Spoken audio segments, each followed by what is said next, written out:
Jesus disse aos seus discípulos: ficai certos, se o dono da casa soubesse a que hora em que o ladrão iria chegar, não deixaria que arrombasse a sua casa.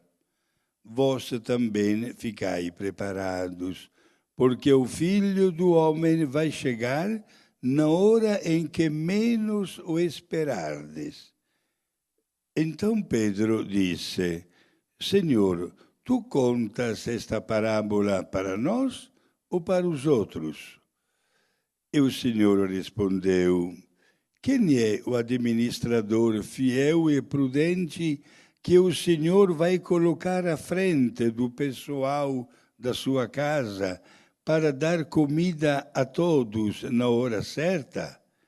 Feliz o empregado que o patrão, ao chegar, encontrar agindo assim. Em verdade eu vos digo, o Senhor lhe confiará a administração de todos os seus bens. Porém, se aquele empregado pensar, o meu patrão está demorando, e começar a espancar os criados e as criadas, e a comer, e a beber, e a embriagar-se, o senhor daquele empregado chegará num dia inesperado, e numa hora imprevista. Ele o partirá ao meio e o fará participar do destino dos fiéis. Aquele empregado que, conhecendo a vontade do Senhor, nada preparou e nem agiu conforme a sua vontade, será chicoteado muitas vezes. Porém, o empregado que não conhecia essa vontade e fez coisas que merecem castigo, será chicoteado poucas vezes. A quem muito foi dado, muito será pedido. A quem muito foi confiado, muito será exigido.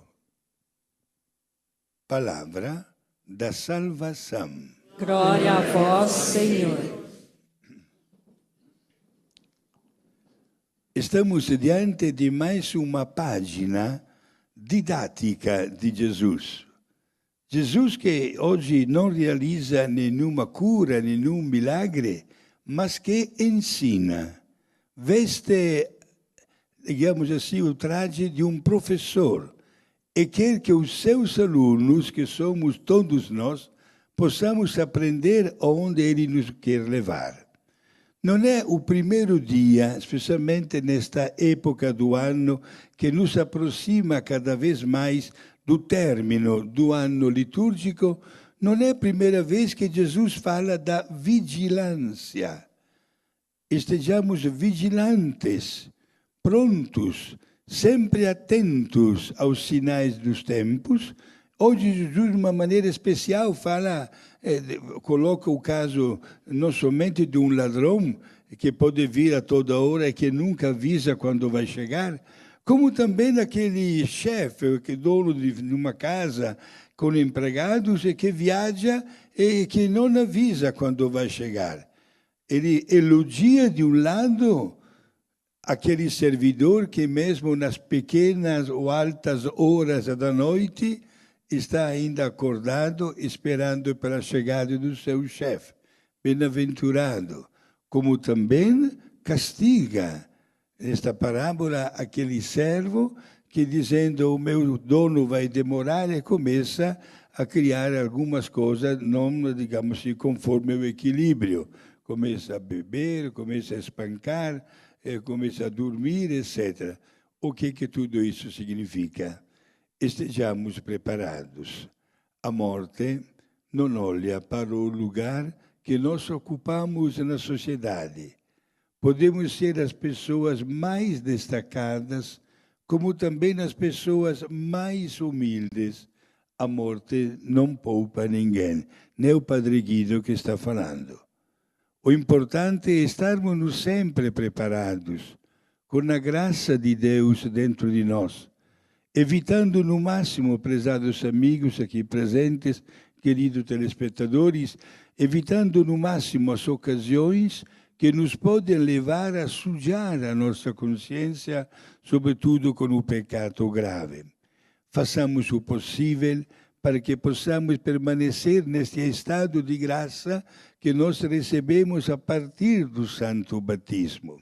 Hoje, aqui no Brasil, a liturgia nos apresenta um grande santo, gente da nossa terra, Santo Antônio di Sant'Anna Frei Galvão, exato, um homem que soube dar uma resposta a Deus diante de tantas qualidades que ele recebeu e que nunca abusou dos dons especiais, mas os colocou a serviço dos irmãos.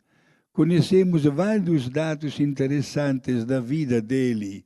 Nascido no ano 1739 em Guaratinguetá, 22 anos depois que apareceu e foi encontrada a imagem de Nossa Senhora Aparecida.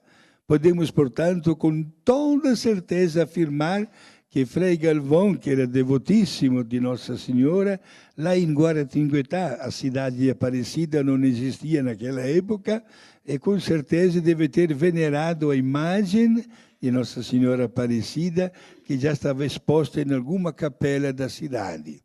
De uma boa família do ponto de vista econômico, fez os seus estudos na Bahia com os padres jesuítas. De repente o colégio foi fechado e ele foi para Rio de Janeiro e entrou num convento dos padres franciscanos. Tinha uma dedicação, uma inclinação especial para as ciências, sobretudo a ciência da construção de casa, de edifícios, e irá colocar em prática esta inclinação. Inclusive foi escolhido como padroeiro dos arquitetos, porque ele mesmo construiu, até manualmente falando, mais de um convento e mosteiro que até hoje estão de pé. Lá, no colégio dos padres franciscanos, sentiu nascer dentro de si a vocação para o sacerdócio. Destacou-se pelas suas virtudes desde o tempo do noviciado e, olha só, meus amigos, com 23 anos de vida, foi consagrado padre. Somente com 23 anos de vida. Viveu aqui na Terra 83 anos. Era um homem muito alto, 1,90 m de altura, mas um homem de um coração maior ainda, sobretudo quando ele descobriu a riqueza de trabalhar com os pobres. Do Rio de Janeiro foi transferido para São Paulo. Trabalhou com estas qualidades a serviço do povo com tanto amor. E os superiores, quando notaram as qualidades que Frei Galvão tinha, o escolheram como mestre dos noviços, portanto, deveria voltar imediatamente para Rio de Janeiro.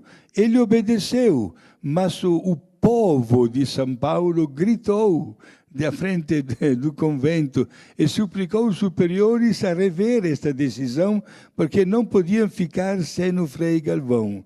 O Frei Galvão voltou do Rio de Janeiro para São Paulo, onde terminou toda a sua vida, destacando-se pelas obras de caridade. É verdade que Deus lhe deu alguns dons que não dá para todos. O dom de fazer milagres, o dom da clarividência, o dom também da levitação, o dom da bilocação, minha gente. Um dia ele estava dando uma aula catequética, ensinando ao povo, e disse a um certo ponto: vamos suspender um momento esta aula, eu me retiro, não vou sair desta sala, fico em silêncio e na oração. Vocês também façam uma oração em silêncio. Ninguém entendeu nada.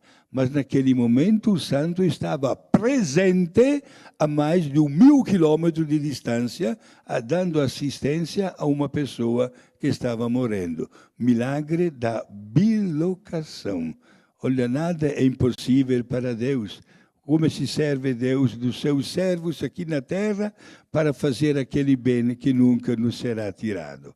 Hoje nós invocamos San Antônio de Sant'Anna Galvão, Frei Galvão, para que olhe para cada um de nós, para a nossa vida, para a nossa família, para que possamos todos viver cada vez mais amparados pela graça de Deus e que as virtudes que Ele praticou possam também fazer com que cada um de nós as pratique com humildade, sabendo que Deus aprecia qualquer esforço que nós fizermos para santificar o nosso dia a dia. Seja louvado Jesus Cristo.